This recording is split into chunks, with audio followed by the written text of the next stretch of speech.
Hey guys, this is Comic Uno, and today I'm doing a topic video on the top 10 comic book series of 2015. So the comic book series that I enjoyed the most from 2015. Now this was not a recommended topic video this week, but I wanted to do this topic because we're getting closer to 2016. It's kind of cool to look back at the year, and I love looking back at the year of comics or television, but it's really cool to see what you've enjoyed the most and kind of look back at all of that. So with my top 10, of course, I'm going to go 10 to 1, so my first one will be a surprise. And guys, if you have any recommendations for future topic videos, please let me know in the comments below. If I answer them, that means in a couple of weeks they'll either be on Comic Uno or Comic Frontline, because I double dose my topic videos. Usually for Comic Frontline, I have them every Sunday or Monday, and for Comic Uno, I have them every Friday with my comic book reviews. But let's get started with this topic video, top 10 comic book series of the year.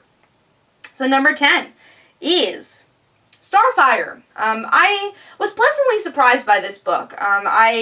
I've never been like a huge Starfire fan. Like, I've always liked the character, but I never expected to like her ongoing so much. And I think Palmiotti and Amanda Conner do a really good job at grounding the character. I think her being so naive is a lot of fun. And even though it's not her like fighting villains all the time, it's this really cool grounded book of a small community embracing her and her getting used to this small community and making friends. And like I said, it's a hilarious book, and it's definitely under the radar book that I feel like more people should be reading. So Starfire issue 10.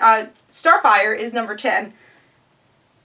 Number 9 is a miniseries, and I would put this higher if it was an ongoing series and if it kind of meant more to the universe, but still a wonderful read, and that is Amazing Spider-Man, Renew Your Vows. It was just great to see Mary Jane and Peter together again, and kind of see a little bit of a darker side of Peter and what he would do to protect his family. I will say, another reason that's a little bit lower, I wasn't totally engrossed in the artwork. I thought it was a little puffy at times, but I mean, again, just seeing this couple again with their family and you know, wishing there was more from it. But it was a cool universe and definitely a wonderful story to read, and my favorite story to read during Secret Wars. So that is number 9 for me.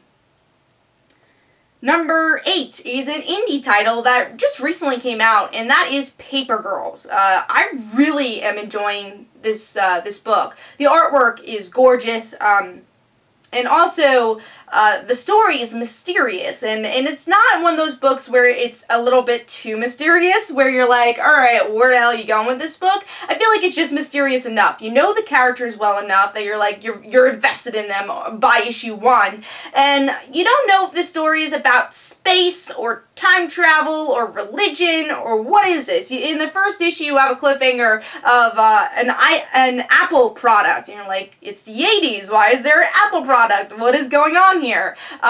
So it's really good. Every issue, I feel like you get a little bit more information about the mystery, but still very mysterious. So, and also again, you definitely get attached to the characters well. So Paper Girls is number 8 for me.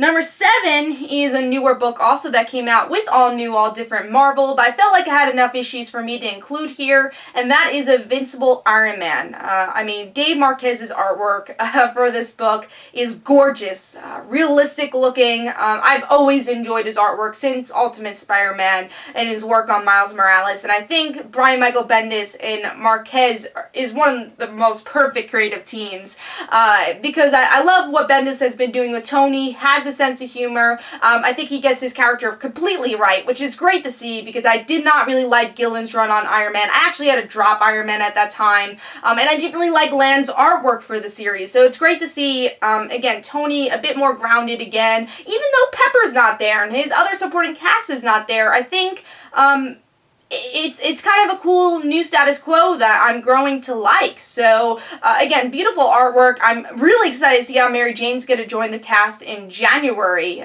even though she was already in 2015. In the book, it was only for like 2 issues. So, I mean 2 pages. So, to see her interact with Tony a little bit more, I'm very excited about that. So, that is number 7 on the list. So number 6 is Thor.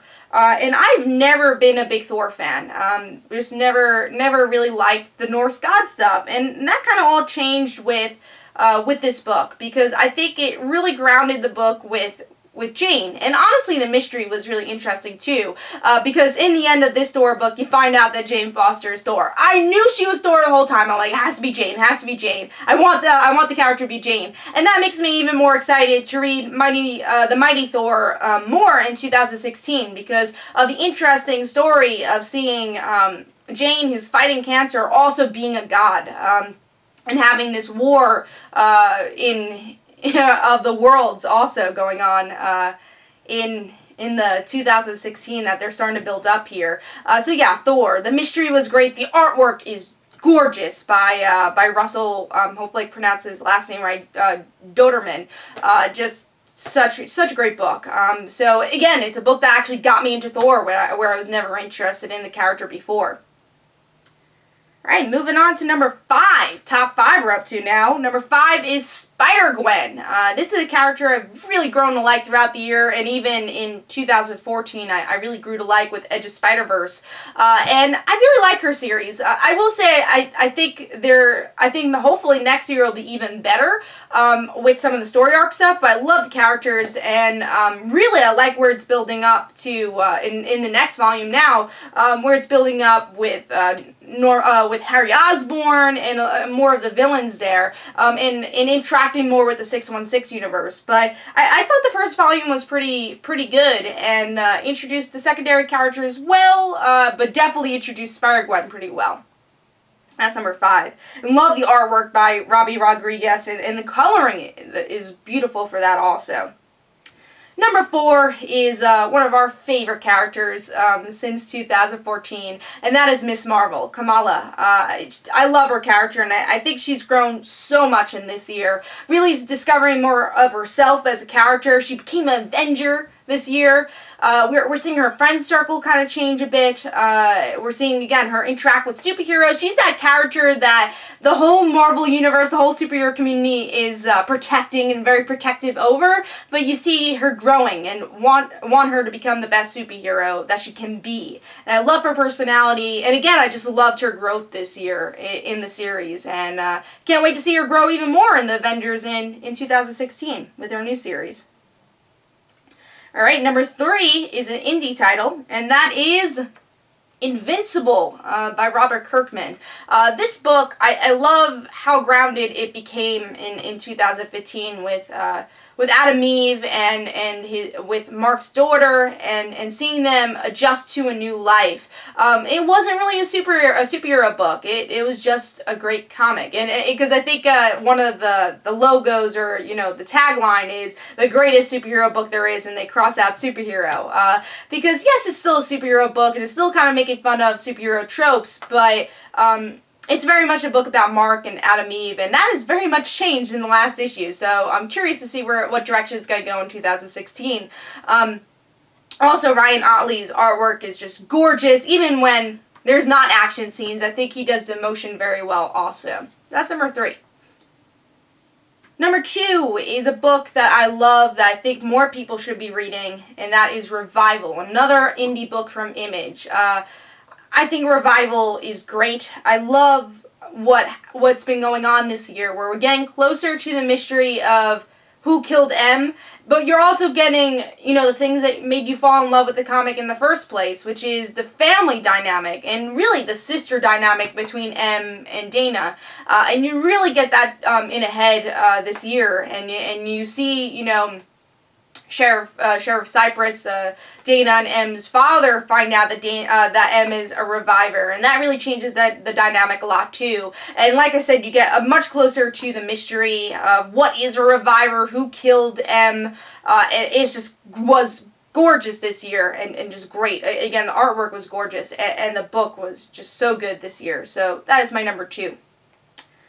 My number 1 is an indie title. So top 3 were all indie titles. My number 1 is Archie. Archie from Mark Waid and Fiona Staples. I've never been a big Archie fan. I never really read Archie before this reboot, and I picked up the reboot and was blown away and wanted to pick up more Archie because of it.